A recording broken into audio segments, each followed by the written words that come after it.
for fun. Jake, he thought it was the best there was. He's down the interstate he saw, till the day he tangled with the county sheriff, who they all call 104.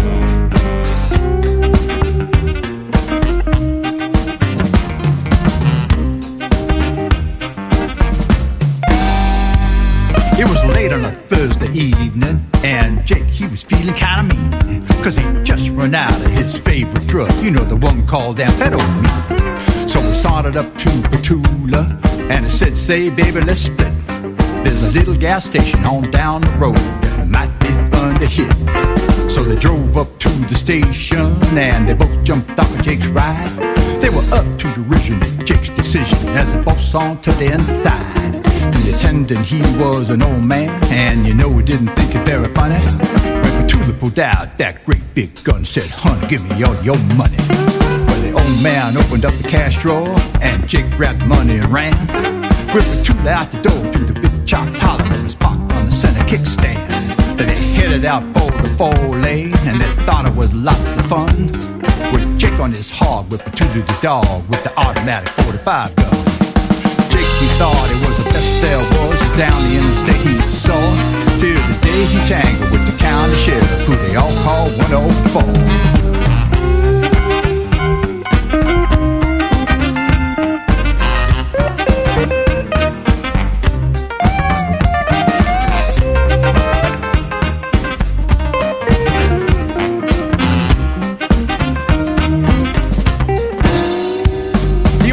Didn't think it very humorous, and you know he didn't like to get sassed, cause just that morning he had a cup of coffee with a cop named Pendergrast.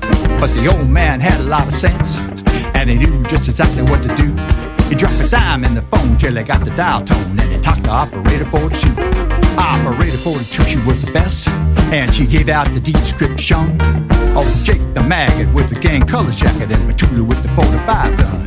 Now it just so happens that Jake, he was headed for 522, where 104 was popped in the shade, thinking, baby, I'm waiting for you.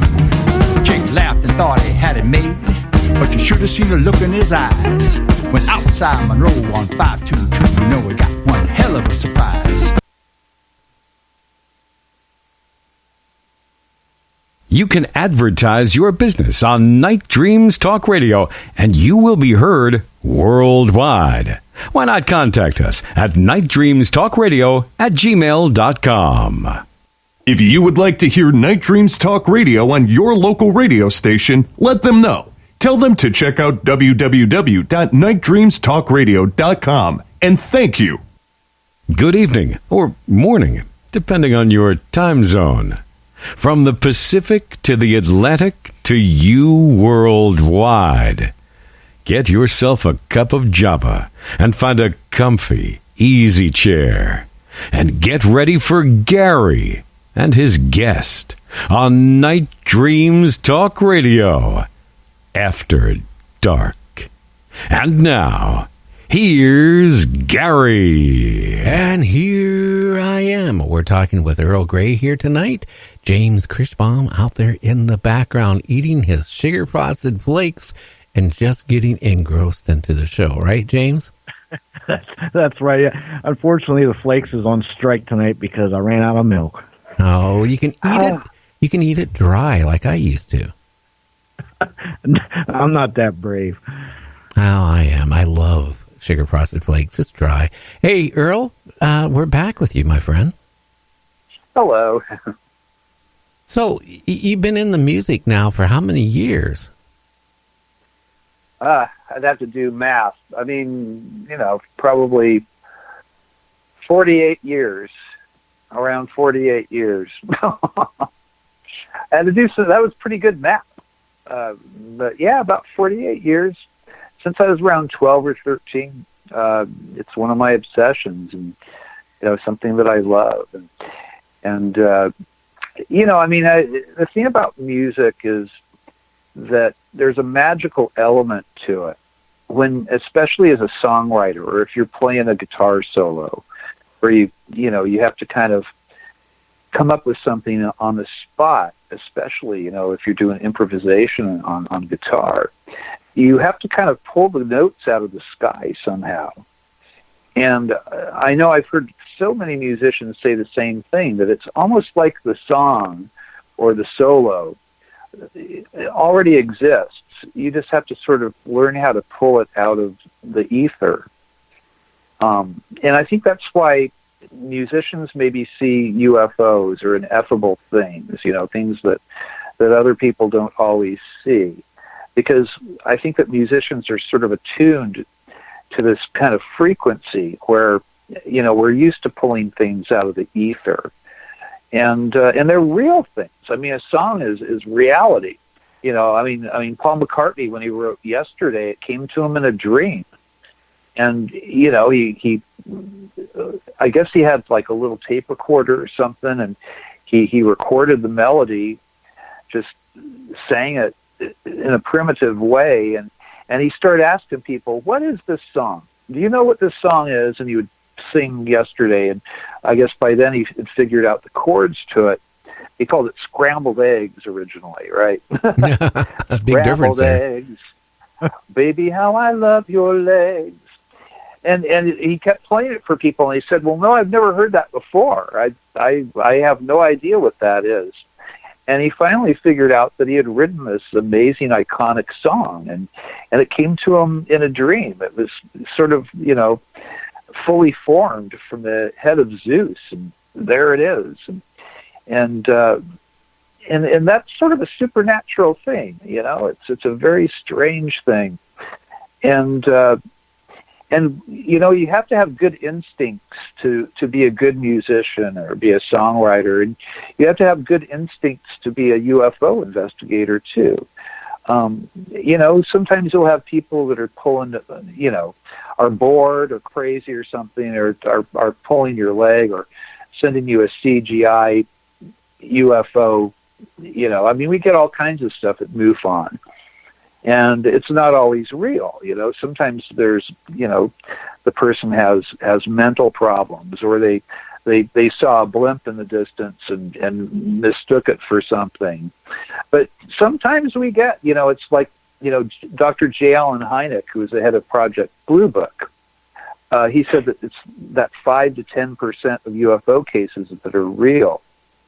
And I think that you have to have instincts. You have to sort of have your finger on the pulse of it, where you can recognize the real UFOs.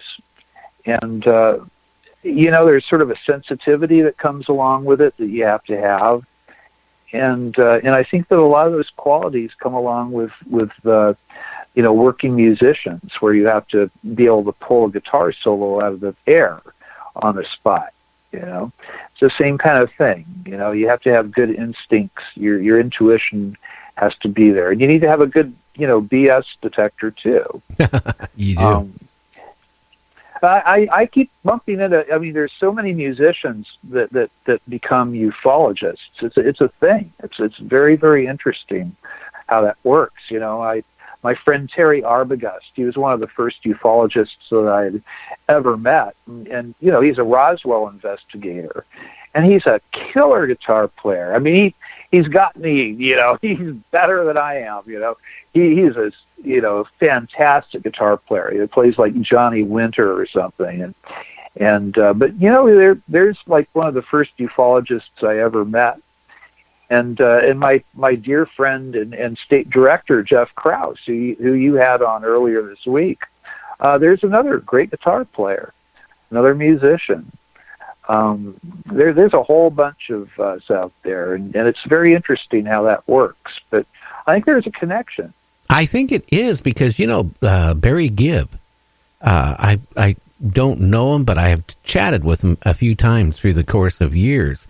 And again, he writes massive songs. He's a great singer. Yeah. And the thing is, the same thing that they've seen, him and his late brothers, numerous times, traveling and all around the world. They saw UFOs. I think what happens is that your mind is so in tune to nature and the surroundings that you are more aware of things than the average person is. And I think that's why you know, yourself and other people that, you know, play music, or even authors that write books and stuff like that, their mind is sharper. It really is. And I think that's when they're more in tune to running into and seeing these you know, UFOs and things. I think that sometimes UFOs are actually manifested at sort of a joint collaboration between the viewer and the object. Yeah, I've talked with Greg Bishop a lot about this recently, and he talks about this quite a bit in his newest collection of essays called "It Defies Language." That some, you know, he's good friends with Jacques Vallée, and they're sort of simpatico on a lot of levels. And it's very strange. Some people, it seems almost like they manifest UFOs, or they allow the UFO to manifest somehow themselves. You know, it kind of goes into the CE5 stuff, you know, and I think that, you know, the CE5 stuff has been abused and used by certain people to pull in cash, you know. Oh, I can manifest a UFO, you know, come and, you know, give me $3,000 or something, and I'll make this happen. And that, you know, is questionable. Even that might work sometimes, but I think that that's just a bastardization of that. But I think that when it happens naturally, you know, somebody that's in tune with a phenomenon and has this great love and interest for it, that sometimes it's sort of a combination of the seer and the object itself that allows a sighting to happen. I'm getting to the point where I don't think that any UFO sighting is by accident. At one time I thought that, you know, their technology is messing up and the camouflage screwed up, you know, and so somebody saw a UFO. The more that I've been doing this for some years now, and I've gotten like close to 500 cases under my belt.